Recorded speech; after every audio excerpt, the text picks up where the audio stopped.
Welcome everyone. তো আজকে আমি বলবো ভেক্টর রাশি নিয়ে। এটা প্রথম ভিডিও ভেক্টর রাশি। তোমরা জানো যে সমস্ত ভৌত রাশির মান ও দিক দুই আছে এবং যাদের যোগ ত্রিভুজের সূত্র বা সামন্তরিকের সূত্র অনুযায়ী হয় তাদেরকে ভেক্টর রাশি বলে।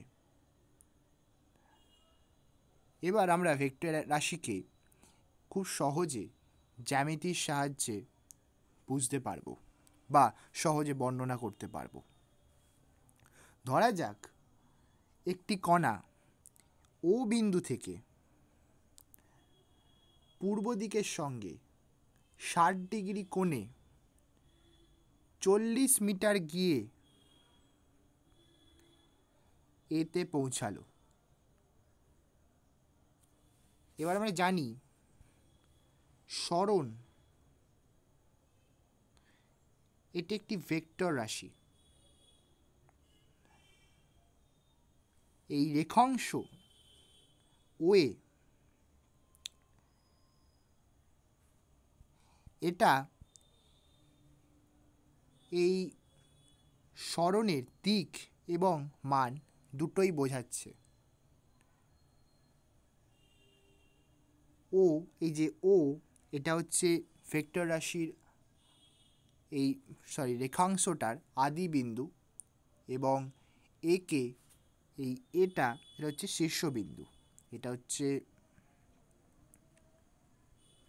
অরিজিন আর এটা হচ্ছে শীর্ষবিন্দু।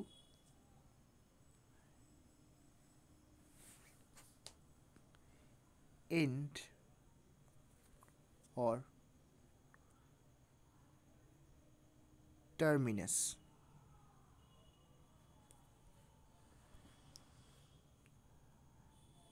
লেখার সময় যে দুটি আদি বিন্দু ও শেষ বিন্দু বোঝায় তাদেরকে পাশাপাশি লিখে এবং উপরে তীর চিহ্ন দিয়ে ভেক্টর রাশিকে প্রকাশ করা যায়।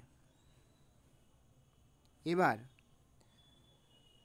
কোনো ভেক্টর রাশিকে লেখার সময় সেটার মাথায় তীর চিহ্ন দিয়ে লেখাটা আবশ্যক, বা আরেকভাবে লেখা যায় সেটা হচ্ছে বোল্ড করে লিখতে হবে। আমরা ওয়েটাকে আমরা বোল্ড করেও লিখতে পারি। এইটা কোনো একটা ভেক্টর রাশির মান ও অভিমুখ দুটোকেই বোঝাচ্ছে। কিন্তু আমরা যদি এইভাবে লিখি ও এ, এই দুটো দাঁড়ির মাঝখানে অর্থাৎ মড বলা হয়, এই মডের মাঝখানে যদি আমরা লিখি তাহলে এইটা শুধুমাত্র ভেক্টর রাশিটার মান বোঝায়।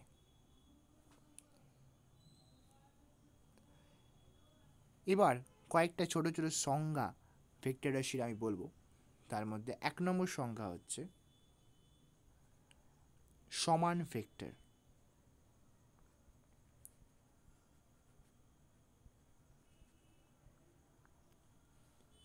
বা ইংরেজিতে যদি লিখি ইকুয়াল ভেক্টর।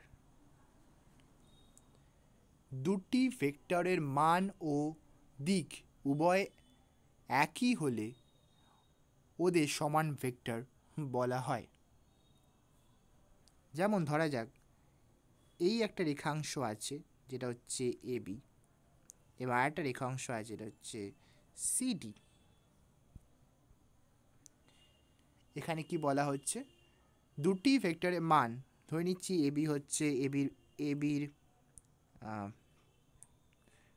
মান হচ্ছে 5 মিটার আর সিডির মানও সেম 5 মিটার। তো আমরা সহজেই বলতে পারবো এবি ভেক্টর এবং সিডি ভেক্টর দুটো সমান ভেক্টর অর্থাৎ ইকুয়াল ভেক্টর। আর এক সেকেন্ড যেটা আছে সেটা হলো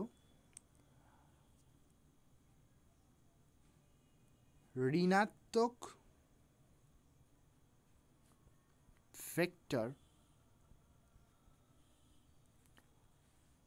বা বিপরীত ভেক্টর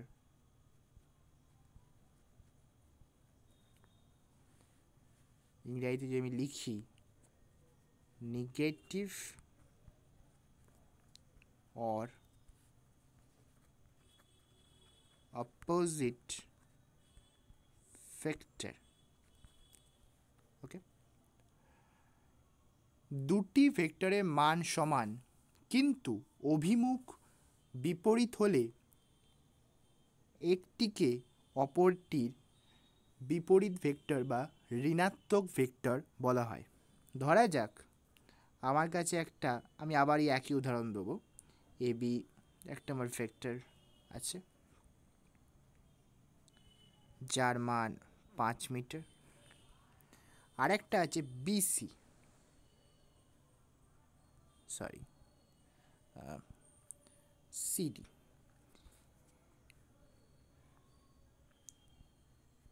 এটার মানও 5 মিটার। এবার তোমরা এখানে দেখতে পাচ্ছ এবি আর বিসি মান সমান কিন্তু এদের অভিমুখ, দেখো আমি তীরচিহ্ন দিয়ে দেখিয়েছি, অভিমুখটা আলাদা, এই কারণে এই দুটো বিপরীত ভেক্টর। এবার 3 নম্বরে আসি।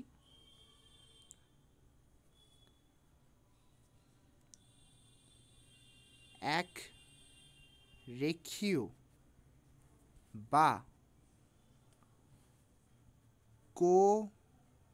কোলিনিয়ার ভেক্টর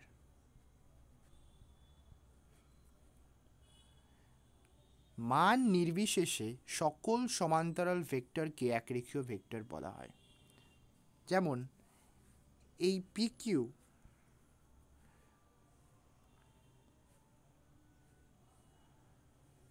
ও এ এবং সিডি, এই তিনটেই একরেখীয় ভেক্টর, কারণ এই তিনটেই সমান্তরালভাবে আছে একে অপরের সাথে, সেই জন্য তিনটেকে একরেখীয় ভেক্টর বলা হয়। আমাদের 4 নম্বর সমবিন্দু ভেক্টর।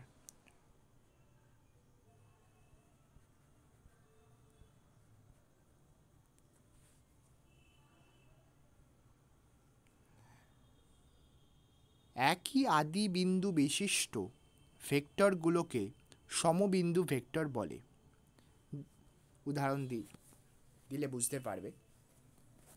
ধরো এই ও একটা বিন্দু আছে, এখান থেকে বিভিন্ন ভেক্টর বেরোচ্ছে, ও এ, ও বি, ও সি, এই O A vector, O B vector, O C vector, এই তিনটে ভেক্টর সমবিন্দু ভেক্টর বা co-initial vector or concurrent vector.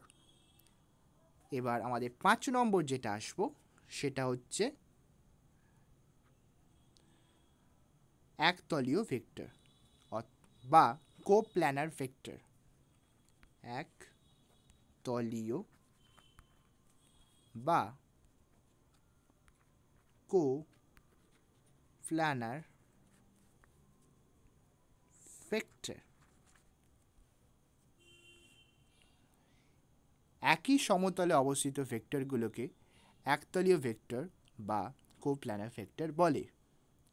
ধরা যাক একটা কাগজ, তোমার একটা খাতার কাগজ আছে, তার ওপর যদি আমি অনেকগুলো লাইন আঁকি, ধরো এটা এ বি, বি এটা সিডি, এটা ইএফ, তাহলে এই A B B C C D EF এই যে ভেক্টরগুলো আমাদের হচ্ছে, এই যে এ বি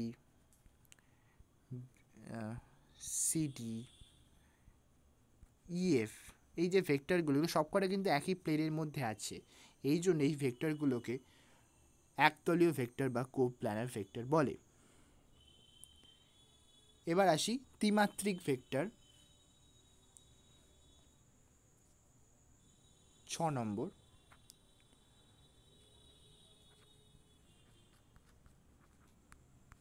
ত্রিমাত্রিক ভেক্টর।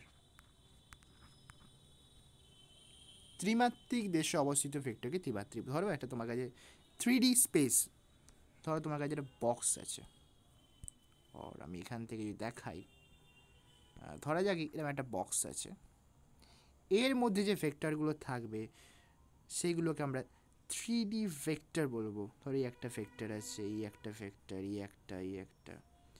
এই ভেক্টরগুলো একটা নির্দিষ্ট কোনো প্লেনে নেই, যেমন আগে যে ভেক্টরগুলো দেখিয়েছিলাম সেগুলো একটা নির্দিষ্ট প্লেনে, এই যে একটা প্লেনের মধ্যে সীমাবদ্ধ ছিল। কিন্তু এই ক্ষেত্রে ধরো আমার যে আগে যে উদাহরণটা দিয়েছিলাম সেখানে সবকটা ভেক্টর একটা প্লেনের মধ্যে সীমাবদ্ধ ছিল, এই প্লেন থেকে বাইরে এই ভেক্টরগুলো আসতে পারতো না। কিন্তু এই ত্রিমাত্রিক ক্ষেত্রে এই পুরো বাক্সর মধ্যে এই ভেক্টরগুলো ত্রিমাত্রিক দেশে বিস্তৃত থাকবে, এই কারণে এইগুলোকে ত্রিমাত্রিক ভেক্টর বলা হয়। আশা করছি ভেক্টরটা অনেকটা ক্লিয়ার করতে পারলাম। এবার আমার নেক্সট ভিডিওটা আমি ভেক্টর যোগ সম্পর্কে বলবো। আজকে ভিডিওটা এখানেই শেষ করলাম।